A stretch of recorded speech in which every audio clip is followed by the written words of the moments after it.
abrimos o livro de Atos e começamos não só a lê-lo, mas começamos a observar os detalhes contidos nesse livro e analisar a igreja do primeiro século, nós percebemos várias coisas, vários aspectos importantes na vida daquela igreja. E um dos aspectos que marcaram a vida daquela igreja e do qual eu gostaria de destacar nesse momento foi o seu crescimento. Logo nos primeiros versículos do livro de Atos, nós podemos ver nas entrelinhas que existia em Jerusalém mais ou menos 120 discípulos, seguidores de Jesus. Se nós continuarmos a ler do livro de Atos, no capítulo 2, nós vamos perceber que depois da pregação de Pedro, no dia de Pentecostes, esse número, ele é acrescido, mais ou menos 3.000 pessoas. E se continuarmos a lendo um pouco mais do livro, nós vamos ver que é acrescido posteriormente mais 5.000. E aí vai chegar num ponto do livro que nós vamos ler, em que a igreja crescia por todos os lugares e tinha paz. O crescimento foi algo que marcou a vida da igreja no primeiro século. A igreja é um organismo vivo, crescer é natural da igreja. Alguns comentaristas, escritores dizem que a igreja cresce ou morre, porque é natural dela que ela cresça, que ela se desenvolva. Por isso a igreja do primeiro século cresceu. Por isso igrejas precisam crescer. E eu não estou aqui falando em crescimento quantitativo, também estou falando em crescimento qualitativo, quantidade e também maturidade. E a igreja cresceu nesses dois aspectos, e foi isso que fez a diferença. No passado, quando eu estava aqui, essa igreja tinha um slogan que dizia que precisamos levar Cristo à fortaleza. Para quê? Vamos dizer isso alto? Levar Cristo à fortaleza? Amém. Eu gostaria de ampliar esse slogan e dizer que nós precisamos levar Cristo ao Ceará, porque o Ceará precisa de Cristo. Vamos dizer isso? Precisamos levar Cristo ao Ceará. Exato. O Ceará precisa de Cristo. E quem vai fazer isso? Essa missão é nossa. A função da igreja é propagar as boas novas. E nós, enquanto igreja, nós precisamos ser agentes propagadores das boas novas. Mas o que, enquanto igreja, temos que fazer para sermos agentes propagadores? Abra comigo aí, onde está o teu texto, em João, capítulo 4, versículo 19. Todos conhecem esse texto, eu não vou falar do início do texto. É uma conversa entre Jesus e a mulher samaritana. E chega no ponto da conversa e a mulher disse a mulher: Senhor, vejo que é profeta. Nossos antepassados adoraram neste monte, mas vocês, judeus, dizem que em Jerusalém é o lugar onde se deve adorar. Jesus declarou: creia em mim, mulher. Está próxima a hora em que vocês não adorarão o Pai neste monte, nem em Jerusalém. Vocês, samaritanos, adoram o que não conhecem. Nós adoramos o que conhecemos, pois a salvação vem dos judeus. No entanto, está chegando a hora, e de fato já chegou, em que os verdadeiros adoradores adorarão o Pai em espírito e em verdade. Esses são os adoradores que o Pai procura. O que nós, enquanto igreja, precisamos fazer para cumprir a nossa missão? Em primeiro lugar, olhando para esse texto, nós precisamos saber o que a igreja é em relação a Deus. Você já parou para perguntar o que a igreja é em relação a Deus? Questionar-se sobre isso. A igreja, amado, ela existe para adorar a Deus. A função principal da igreja em relação a Deus é a adoração. Nós somos e devemos ser uma comunidade de adoradores centrada em Deus, na pessoa de Deus. João, em Apocalipse, ele diz que existe um só que é único e digno de ser adorado: Jesus Cristo, porque Ele foi o único que foi encontrado suficiente para vir aqui, encarnar, viver na terra, sofrer, pregar o Pai, morrer e ressuscitar e voltar para Deus. Por isso Jesus é digno de honra, glória e louvor. Ele é o único digno de ser adorado, e nós precisamos adorá-lo. Nossa adoração, meu amado, é muito mais do que uma forma, um conteúdo. Nós não devemos ficar presos a liturgias, a estilos de adoração. Jesus diz que nós devemos adorar de que forma? Em espírito e em verdade. Nós somos livres para adorar a Deus em espírito e em verdade. E essa mulher, ela não estava compreendendo isso, mas foi isso que Jesus chamou a atenção dessa mulher, que ela deveria compreender que a adoração não era restrita a um lugar, a uma forma, a uma pessoa. Não devia ser centrado no espaço físico, no templo. Nós somos adoradores diários e devemos adorar a Deus onde formos, porque como igreja nós existimos para adorar a Deus, e não podemos centrar a nossa adoração no prédio da igreja. Muitas vezes nós dizemos: eu vou à igreja, quando a igreja somos nós. E isso é hábito de falar, eu sei, eu também digo isso muitas vezes, mas a igreja sou eu, a igreja é você. E a centralidade da nossa adoração a Deus deve ser as nossas próprias vidas, oferecida a esse Deus que é digno de ser adorado. Também nós não podemos simplesmente escolher um local e um estilo de adoração. Nós precisamos adorar a Deus com entendimento. Não se pode adorar aquilo que não se conhece, porque senão essa adoração é oca, vazia, não faz sentido. Para que nós possamos conseguir adorar a Deus em essência, nós precisamos saber quem Deus é. E para fazer isso, meu amado, nós precisamos nos relacionar com Ele, desenvolver uma experiência diária com Deus. Por isso que é tão importante o teu tempo que você passa no teu quarto, com a palavra aberta, ouvindo Deus, falando com Deus por meio da oração, porque é naquele momento que você está conhecendo Deus, e aí você tem a capacidade dada por Ele, através do Espírito Santo, para poder adorá-lo, porque você passa a conhecê-lo. Não podemos adorar na essência aquilo que nós não conhecemos. É preciso desenvolver diariamente uma experiência com Deus, dia a dia, todos os dias da nossa vida. Essa experiência precisa ser desenvolvida. Eu não posso, na minha vida, adorar pela minha esposa, pelos meus filhos. Adoração é individual, é pessoal e também é coletiva. Agora nós estamos exercendo uma adoração coletiva, como igreja. Nós estamos aqui no culto de celebração, que é capaz de tocar o céu em agradecimento a Deus pelo que Ele é. E é por isso que estamos aqui. E nós não podemos estar presos a uma liturgia, a um estilo. Nós devemos adorar a Deus em espírito e em verdade. A igreja, acima de tudo, é adoradora, e ela precisa exercer essa função em relação a Deus, não esquecendo que a igreja somos nós. Eu e você somos a igreja. Adorar a Deus diariamente vai fazer a grande diferença na tua vida, para que você consiga cumprir o slogan que você acabou de repetir: levar Cristo ao Ceará, para que o Ceará seja de Cristo.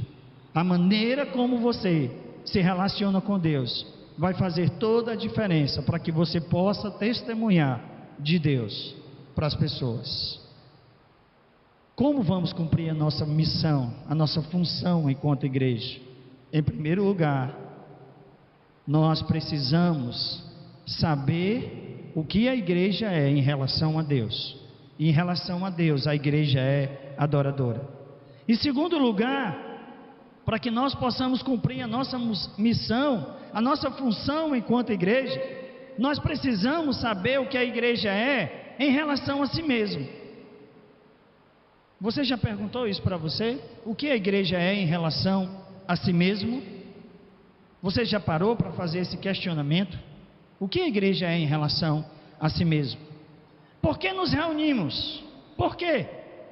Você já parou e perguntou por que você se reúne com outros irmãos? Por que é tão importante nos reunirmos? Por que você sai de casa, às vezes no domingo de manhã, à tarde ou à noite, para ir para o prédio, se reunir com outros irmãos num culto de adoração? Por quê? Por que você sai de casa no meio da semana e você vai ao prédio da igreja, se reunir com outros irmãos num culto de oração, de súplica, de agradecimento a Deus? Por que você sai da sua igreja, da sua casa, no meio da semana e vai para a casa de um irmão, para um grupo pequeno? Por quê? Para estar lá com esse irmão, em comunhão, orando uns pelos outros, rindo e chorando com aqueles que sofrem, que se alegram. Por quê? Por que você sai de casa? Por que você participa de um ministério, seja homem, mulheres, crianças, jovens? Por que você participa de um ministério? Paulo responde isso para nós. Efésios, capítulo 4, versículo 11 a 16. Ele diz que o intuito de nós é estar juntos, de existir pessoas que ensinam, que pastoreiam, é que nós possamos nos edificar, para que nós possamos ter a maturidade, a estatura de Cristo. É para isso que nós nos reunimos, é para isso que nós estamos juntos, nas casas, no prédio, em qualquer lugar, para sermos edificados. A igreja existe para nutrir, alimentar e treinar. Por isso, nós, enquanto igreja, precisamos estar debaixo desse guarda-chuva, da proteção da igreja. Precisamos ser e viver como Cristo, para nós amadurecermos e frutificarmos para a glória de Deus. A igreja, em relação a si mesma, ela não pode esquecer alguns detalhes. Ela não pode ser uma creche, onde os membros são eternas crianças instáveis, e que precisam sempre ser levados no colo. Por outro lado, os líderes, os presbíteros, não podem esquecer que existem irmãos que vão precisar de mais tempo para amadurecer, que vai precisar de mais investimento na vida de alguns irmãos. A igreja, ela precisa crescer, mas ela precisa ser nutrida, e nós não podemos esquecer disso, porque senão vai crescer uma igreja doente, atrofiada. Então a igreja precisa deixar de ser criança, de querer ser carregado no colo. Você conhece o cristão cristal? Se você falar um pouco mais alto, ele se despedaça. Existe muito isso nas igrejas, mas é falta de crescimento, de maturidade espiritual. E isso é responsabilidade de cada um de nós, estar junto com o irmão, edificá-lo, conduzi-lo, treiná-lo, nutri-lo, alimentá-lo, para que ele cresça, porque à medida que cada um cresce, a igreja cresce, e a igreja é fortalecida e faz a diferença. Por isso não podemos ser eternas crianças. A igreja também, ela não pode ser uma colônia de férias, onde os membros vêm para brincar e se divertirem, porque não tem outra coisa para fazer. Igreja é lugar de compromisso, responsabilidade e união. E quem faz parte da igreja precisa compreender essa realidade. Igreja é lugar de serviço. Jesus disse o quê? Eu vim para ser servido, por isso me sirvam. Foi isso que ele disse? Não, eu sendo Senhor e Mestre, eu vim servir vocês. Vão e façam o mesmo. Igreja é lugar de serviço, é lugar onde as pessoas vêm, elas servem, elas se doam. Não foi isso que o nosso Mestre fez? Ele se doou na cruz. Nós somos chamados a ser seus discípulos, seus seguidores, e precisamos também aprender a nos doarmos. Igreja também não pode ser plateia, lugar onde os membros vêm para assistir às atividades. Não pode. Igreja não é lugar de se assistir. Igreja é lugar de participar, se envolver, porque igreja somos nós. Igreja também não pode ser de maneira nenhuma um clube. Ontem nós estudamos aqui sobre finanças. Tem um material que está na mão do filho. Depois, se você quiser, fale com ele. E nós vimos o quanto é importante ser organizado financeiramente. Mas igreja não pode ser clube, onde os membros vêm, pagam a sua cota, sopram o pó da cadeira, sentam e querem ser beneficiados. Igreja não é clube. Igreja é agência de Deus, lugar de propagação da palavra. E quem vai propagar a palavra? Sou eu e você, que somos a igreja. Não podemos ter a visão de ser cotistas, pessoas que dão cotas. Nós temos que ter a visão de nos doar pelo reino de Deus. A igreja, em relação a si mesmo, se ela quer crescer e multiplicar, ela deve ser um lugar de instrução, um lugar de treinamento e um lugar de envio para a glória de Deus. É isso que deve ser igreja. O que vai nos fazer cumprir a nossa função enquanto igreja? Em terceiro lugar, saber o que a igreja é em relação ao mundo. O que nós somos em relação ao mundo? Será que somos alguma coisa em relação ao mundo ou não somos nada? O que nós somos em relação ao mundo?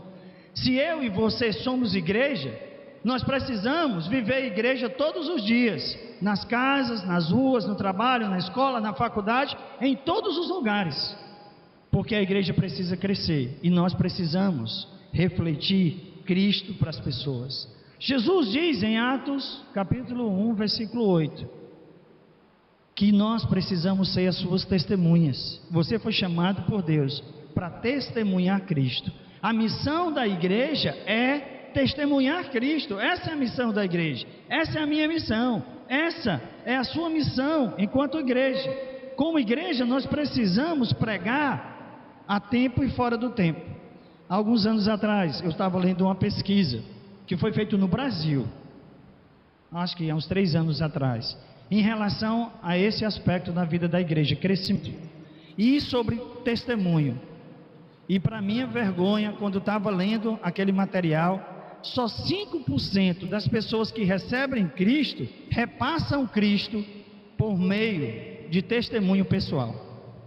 A igreja precisa falar de Cristo, testemunhar de Cristo com as palavras e com vidas. É isso que a igreja precisa. E quem é a igreja? Somos nós. A igreja é sal, uma influência invisível.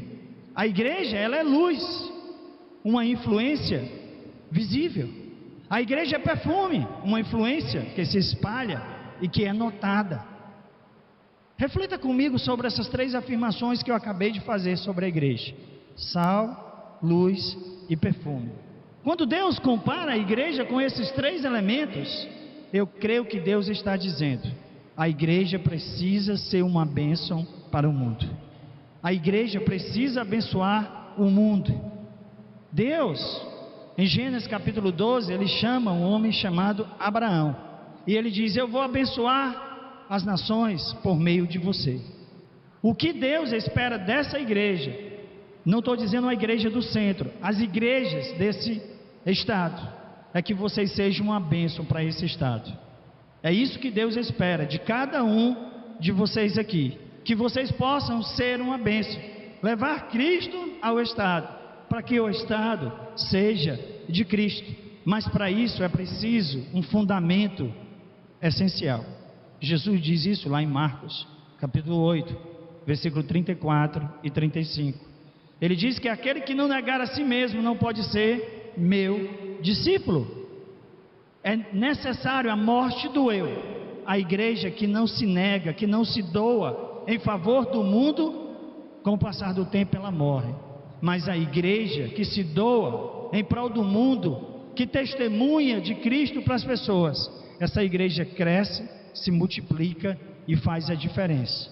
Por isso que nós precisamos testemunhar de Cristo para as pessoas que estão lá fora, mas muitos fazem parte da igreja, meu amado, para receber.